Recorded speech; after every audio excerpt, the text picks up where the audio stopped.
En République du Congo comme partout en Afrique subsaharienne, réussir en entrepreneuriat relève d'un parcours de combattant.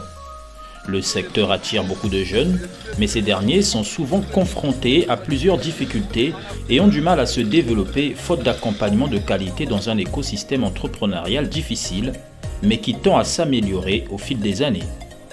Fort de ce constat, la filiale d'une entreprise internationale, Total Energy, a manifesté le souhait de sélectionner et d'accompagner les meilleurs projets dans leur phase d'amorçage au moyen d'un incubateur de projets Total Energy Startup Center.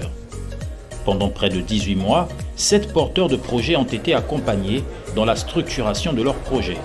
Différents acteurs se sont succédés au fil des mois pour former et coacher les futurs entrepreneurs.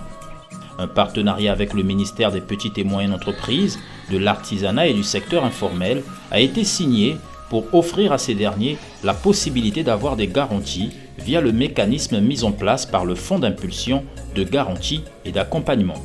Un second partenariat a été mis en place avec la Chambre de commerce, d'industrie, d'agriculture et des métiers de Pointe-Noire afin d'accompagner les porteurs de projets dans le suivi comptable via le mécanisme des centres de gestion agréés.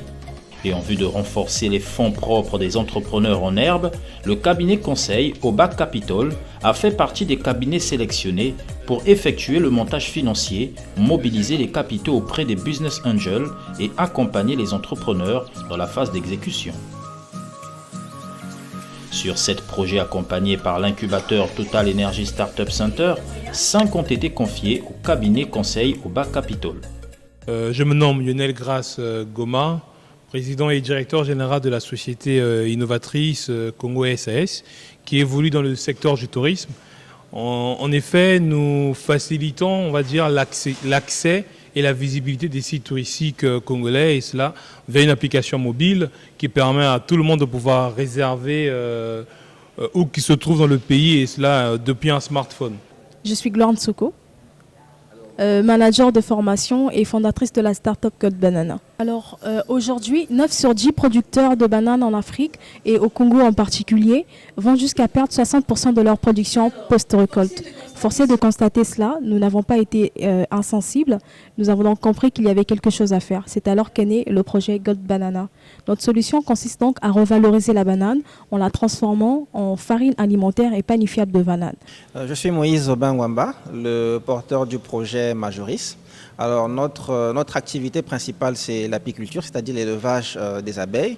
Et nous sommes centrés actuellement dans le département de la Bouenza, d'où nous produisons notre miel que nous conditionnons et commercialisant à Pointe-Noire. Je suis Chris Nzonzi, porteur de projet Green Tech Africa. Notre entreprise est spécialisée dans la fourniture des absorbants d'hydrocarbures et nous offrons également des services de dépollution des surfaces contaminées. Donc, bonsoir, je suis Valexis Malandangoko. Aujourd'hui, je suis business developer chez Androtech, qui est une start-up spécialisée dans l'optimisation des consommations électriques. Ce que nous faisons, c'est d'accompagner les entreprises ainsi que les particuliers à mettre en place des stratégies de réduction de leur consommation électrique, donc de réaliser des économies sur leur facture électrique. Parmi les 700 business angels avec lesquels le cabinet Obac Capital travaille, une quinzaine d'entre eux a été sélectionnée sur la base de leurs critères d'investissement et invitée à participer à la présentation des projets accompagnés par le cabinet. Alors j'ai été particulièrement touché par le projet Majoris, donc le miel bio, le miel artisanal congolais. Pour des raisons familiales, je suis sensible à toute l'activité du miel puisque mon grand-père était apiculteur et mon père a aussi développé une passion pour l'apiculture. Et j'ai trouvé aussi un entrepreneur très enthousiaste qui a bien présenté son projet, qui a bien vendu son projet. Et c'est un projet qui me touche. Bon, je connais Philippe Bouiti-Viodo depuis longtemps, je connais son initiative au BAC. J'ai travaillé déjà avec lui sur un certain nombre de projets, notamment pour Office, mais également à un moment on avait mis en place un projet Wi-Fi pour tous qui s'appelait Internet pour tous. Et là, l'idée qu'il soit présent pour accompagner justement ces projets dans la structuration financière, administrative, bien évidemment, c'est un gage de qualité. C'est le projet touristique Touri Touri qui a vraiment retenu mon attention parce que ce sont les projets en vue le développement touristique. Aujourd'hui, le Congo est basé sur une expansion touristique dans les années futures. Et je pense que ce projet tombe à pic et qu'il faille donc qu'on puisse les soutenir et les aider à promouvoir leurs projets. Alors il y a ceux qui sont dans la green tech, hein, ceux qui avec la jacinthe essaient de retirer les huiles et tout ça. Donc j'aimerais bien aller un peu en profondeur. Et il y a aussi le projet concernant la farine de banane, qui est un projet très intéressant parce que on produit énormément de bananes dans notre pays, il y a énormément de pertes, donc je crois que c'est un projet avec beaucoup de valeur ajoutée. C'est vrai qu'il y a certains aspects qui n'ont pas présenté, que en tant qu'investisseur aussi, on peut regarder comment y aller avec eux. Donc voilà. D'abord, je pense que ça a été dit par l'entrepreneur lui-même, c'est-à-dire qu'aujourd'hui la production locale n'est pas suffisante sur le miel. Donc on voit bien qu'il y a encore des choses à améliorer. Et donc ça va en ligne avec ce qu'ils ont dit, c'est-à-dire augmenter leur capacité de production pour pouvoir fournir d'abord la population locale à des tarifs abordables et ensuite de pouvoir s'intéresser effectivement à l'international avec des produits à valeur ajoutée, hein, et c'est ce qu'ils souhaitent faire justement, je dirais à étendre un petit peu leur gamme de produits pour aller chercher d'autres clients un petit peu plus loin. Et parmi ces projets, nous avons un projet qui nous a, a retenu notre attention fortement, a été le projet de Green Tech Africa. Donc ce projet, après les avoir rencontrés à l'instant lors du speed dating, on a pu ensemble voir quels étaient, un peu plus en détail, les éléments clés pour pouvoir justement accompagner ce projet. Voilà. Ça fera l'objet d'autres rendez-vous avec l'équipe de Green Tech Africain et le cabinet OBAC, qui est, le lien entre nous, Business Angels, et ces porteurs de projets. Après cette rencontre longue de journées d'échange avec les investisseurs, c'est près de 150 millions de francs CFA qui ont pu être mobilisés pour renforcer les fonds propres des projets confiés au cabinet conseil OBAC Capital. C'est beaucoup plus un sentiment de gratitude. Un sentiment de gratitude déjà à l'endroit de l'incubateur Total Energy Startup Center pour avoir fait confiance à notre cabinet conseil à vocation de banque d'affaires.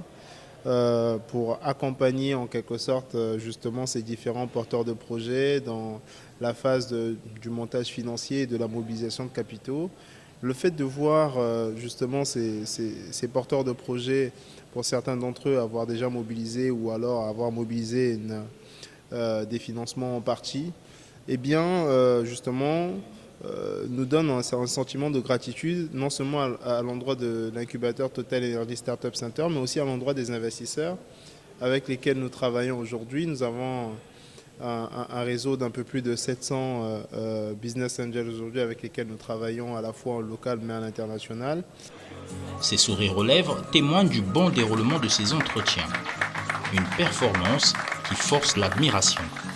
Mais pendant tout le déroulement de la journée, nous nous sommes rendus compte qu'il y avait un cabinet qui s'est dévoué à nous, qui nous a fait confiance, qui a cru en nous et voilà, qui s'est démerdé à chercher des investisseurs pour que ceux-ci puissent nous approcher et puis voir dans quelle mesure ils pourront mettre leurs fonds à notre disposition pour que nous déployions notre solution.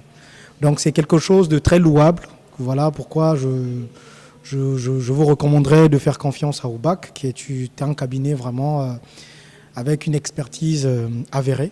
Ces dernières années, le tissu entrepreneurial congolais a gagné en épaisseur grâce entre autres au secteur informel, aux petites et moyennes entreprises et aux très petites et moyennes entreprises artisanales, malgré son écosystème fragile. Comme le dit une expression bien connue que j'apprécie, là où il y a une volonté, il y a un chemin. Donc voici donc un chemin tout tracé qui devra profiter aux jeunes porteurs de projets et entrepreneurs congolais pour le bénéfice de toute la nation. C'est donc une fierté pour nous de présenter aujourd'hui la première génération de start-upers issus de notre incubateur. Et c'est avec un pincement au cœur toutefois que nous les voyions s'envoler et voler leurs propres ailes. Ils ont été parmi nous pendant 18 mois. Et clairement, je pense qu'on va avoir quelques larmes à la fin de la journée parmi l'équipe qui s'est chargée pendant toute cette période. Donc nous leur souhaitons bien évidemment beaucoup de succès dans la suite de leur développement et de leur structure, de leur projet professionnel. Nous avons confiance en leur capacité à relever les défis qu'ils rencontreront sans nul doute. Le pays compte sur votre exemplarité et espère que vous baliserez aussi le chemin pour les autres jeunes comme vous, qui ont rêvé comme vous, qui ont eu votre courage, qui ont également vos ambitions. Chers partenaires, mesdames et messieurs, je terminerai mon propos en partageant avec vous ces convictions profondes. Le monde actuel vit une profonde mutation et non une simple crise. Il convient donc de changer de paradigme si nous voulons évoluer, surtout ou tout simplement si nous voulons exister. Ces porteurs de projets qui passent ainsi du statut de start-up à entrepreneur resteront sur la ligne de mire des acteurs de la société civile pour le reste de leur parcours.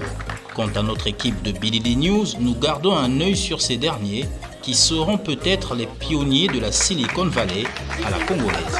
Ce partage d'expérience vous a été proposé par le cabinet d'affaires Opportunités de Business en Afrique centrale.